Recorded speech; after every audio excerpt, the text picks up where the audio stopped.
Hello friends, welcome back to my channel. तो एक बार फिर से हाजिर हो गई हूँ मैं आप लोग के समक्ष एक न्यू वीडियो के साथ।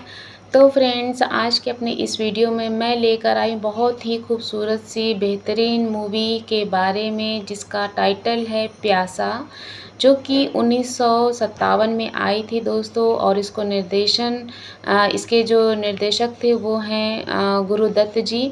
और मतलब कि इसमें जो कहानी में बताया गया है दोस्तों, वह एक संघर्षरत कहानी है, जिसमें कि मतलब कि जिस जो क्या मतलब मेन उसमें किरदार निभा रहे हैं, वो अपने काम के लिए, अपने काम को प्रकाशित करने के लिए कितना स्ट्रगल करते हैं स्वतंत्रता मिलने के बाद।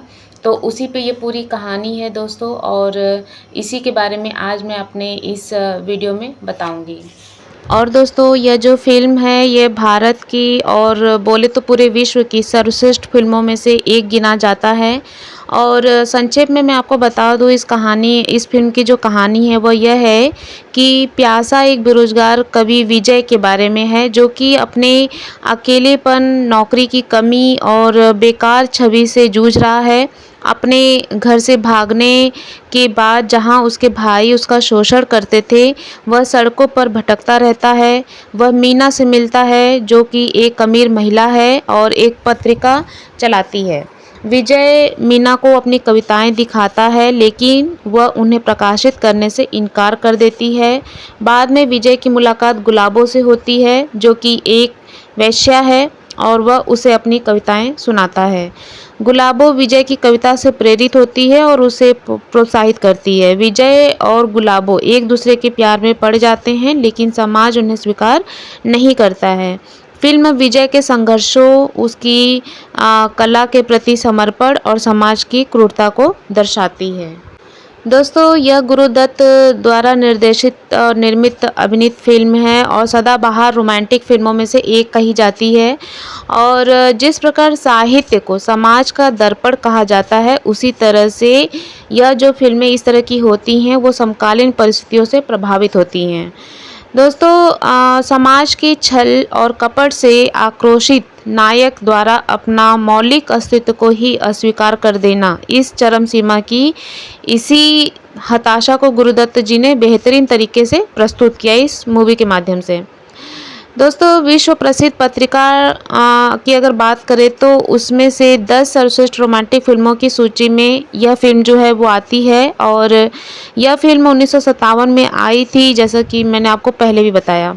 और इस फिल्म में एक संघर्षशील कवि और उसके मतलब कि जो साथ में काम करने वाले लोग हैं, उनके संघर्षशील की कहानी है, संघर्ष की कहानी है उनको अपने काम को लेके।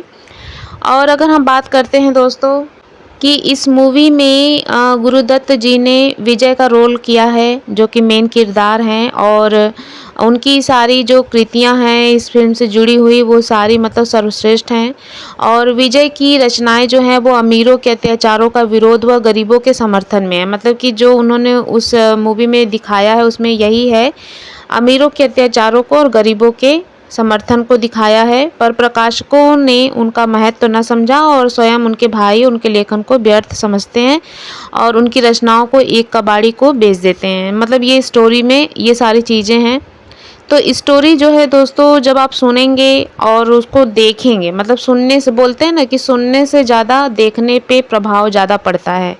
कुछ भी है, जैसे कि अभी बच्चों के जो प्रोजेक्ट वगैरह होते हैं, तो जब किसी भी सब्जेक्ट से रिलेटेड तो उनको टूर कराया जाता है, मतलब कि प्लेस से रिलेटेड या उस चीज़ से रिलेटेड, या प्रैक्टिकल वगैरह जैसे होता है साइंस में। तो क्या होता है कि जो चीज़ें मतलब लेक्चर के थ्रू हम सुनते हैं, अगर उसको हम करते हैं अपने आँखों से, हाथों से, अपने दिमाग से, जब हम उस चीज़ को प्रैक्टिस करते हैं या प्रैक्टिकली जब हम उसको करते हैं, तो हमारे दिमाग में जो है वो एकदम सेट हो जाती है, बैठ जाती है। उसी तरह से जैसे अगर किसी प्लेस का टूर हम करते हैं, तो उसको जब हम उसी चीज़ों को अगर बुक में पढ़ते हैं, तो वो हमें उतनी समझ में नहीं आती हैं। हालाँकि समझ में आती हैं, लेकिन जो चीज़ें हम देख कर उसको मतलब सामने से महसूस करके, फ़ील करके इसको समझते हैं, तो वो हमारे दिमाग में, दिलो-दिमाग में बैठ जाती हैं। तो इसी तरह से मूवी जो है, जिसके बारे में अभी चर्चा कर रहे हैं, तो इसमें भी यही चीज़ है कि स्टोरी सुनने से बेहतर होता है उसको देखना और समझना। जब आप उसको अपने स्क्रीन पे देखेंगे तो बहुत ही इंटरेस्टिंग ये मूवी है। भले ही ब्लैक एंड वाइट है, पुराने टाइम की मूवीज़ हैं, पुराने टाइम की जैसे मूवीज़ जो हैं वो आजकल नहीं बनती हैं। तो मतलब समाज से प्रेरित, जो समाज में उस समय चल रहा होता है उसी से प्रेरित यह कहानी है इस फ़िल्म की। और दोस्तों, और आपको बता दें कि इसके जो निर्देशन है गुरुदत्त जी ने, ठोस कहानी जो पटकथा है उनकी बहुत ही ठोस है, बेहद ही उम्दा है और फ़िल्म का चरम दिल छू लेने वाला है। और इसके अलावा पूरे फ़िल्म की जो जान है वो गुरुदत्त जी हैं। गुरुदत्त जी ने एक बेहतरीन और भावुक चरम से दुनिया की सच्चाई सामने रखने की कोशिश की है। और इसके अलावा मैं आपको बता दूं कि फ़िल्म में संगीत जो है वो बहुत ही ठोस है, फ़िल्म की थीम पर सही बैठता है। जैसे कि एस.डी. बर्मन जी का संगीत और मोहम्मद रफ़ी जी के गाए हुए कुछ गाने जो हैं वो आज भी हमारे दिलों में राज करते हैं। और संवाद की बात करें दोस्तों, तो फ़िल्म में संवाद भी अबरार अलवी जी के हैं और जो कि फ़िल्म की जान है। अपने शौक़ के लिए प्यार करती है और अपने आराम के लिए प्यार बेचती है। संवाद विजय के साथ हुई बेवफ़ाई बयान करती है। अपने शौक़ के लिए प्यार करती है और अपने आराम के लिए प्यार बेचती है।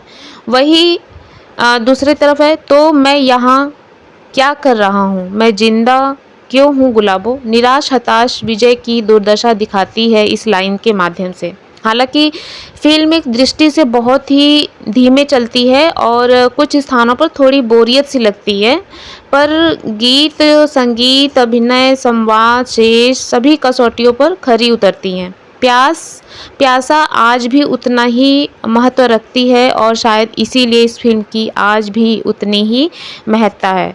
और इनके कलाकार की बात करें दोस्तों, तो इसमें प्यासा में गुरुदत्त जी हैं, माला सिन्हा जी हैं, वहीदा रहमान जी हैं ने प्रमुख भूमिका निभाई है। इसके अलावा जॉनी वॉकर हैं, रहमान जी हैं और महमूद जी की भी महत्वपूर्ण भूमिका रही है। तो इस फिल्म में दोस्तों एक गाना है बहुत ही खूबसूरत। वैसे तो सारे गाने बहुत अच्छे हैं, 7-8 गाने हैं इसमें, लेकिन एक गाना जिसको मैं अभी आप लोगों को गा के सुनाऊंगी और आई थिंक सभी ने सुनी होगी। आई थिंक सभी ने सुनी होगी। हो सकता है आज की जनरेशन ने ना सुना हो, पर इसके पहले की जितने भी जनरेशन है वो लोग अगर इस गाने को सुनेंगे तो उनको ज़रूर याद आ जाएगा कि मैं किस गाने की बात कर रही हूँ। तो आइए चलिए शुरू करते हैं। तेल मालिश, तेल मालिश, सर जो तेरा चकराए या दिल डूबा जाए, आजा प्यारे पास हमारे, काहे घबराए, काहे घबराए। सर जो तेरा चकराए या दिल डूबा जाए, आजा प्यारे पास हमारे, काहे घबराए, काहे घबराए। तेल मेरा है मुस्की, गंज रहे ना खुशकी, जिसके सर पर हाथ फिरा दूं चमके किस्मत उसकी। तेल मेरा है मुस्की, गंज रहे ना खुशकी, जिसके सर पर हाथ फिरा दूं चमके किस्मत उसकी। सुन सुन सुन, अरे बेटा सुन, इस चंपे में बड़े बड़े गुण। सुन सुन सुन, अरे बेटा सुन, इस चंपे में बड़े बड़े गुण। लाख दुखों की एक दवा है, क्यों ना आजमाए, क्यों ना आजमाए। काहे घबराए, काहे घबराए। सर जो तेरा चकराए या दिल डूबा जाए, आजा प्यारे पास हमारे, काहे घबराए, काहे घबराए। प्यार का हो वे झगड़ा या बिजनेस का हो रगड़ा, सब लबड़ों का बोझ हटे जब पड़े हाथ एक तगड़ा। प्यार का हो वे झगड़ा या बिजनेस का हो रगड़ा, सब लफड़ों का बोझ हटे जब पड़े हाथ एक तगड़ा। सुन सुन सुन, अरे बाबू सुन, इस चंपे में बड़े बड़े गुण।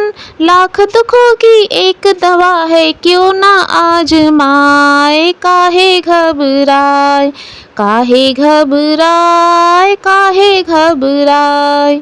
सर जो तेरा चकराए या दिल डूबा जाए, आजा प्यारे पास हमारे, काहे घबराए काहे घबराए। नौकर हो या मालिक, लीडर हो या पब्लिक, अपने आगे सभी झुके हैं, क्या राजा क्या सैनिक। नौकर हो या मालिक, लीडर हो या पब्लिक, अपने आगे सभी झुके हैं, क्या राजा क्या सैनिक। सुन सुन सुन अरे बेटा सुन, इस चंपी में बड़े बड़े गुण। सुन सुन सुन अरे बेटा सुन, इस चंपी में बड़े बड़े गुण। लाख दुखों की एक दवा है, क्यों ना आजमाए, काहे घबराए काहे घबराए। सर जो तेरा चकराए या दिल डूबा जाए, आजा प्यारे पास हमारे, काहे घबराए काहे घबराए। Thank you friends.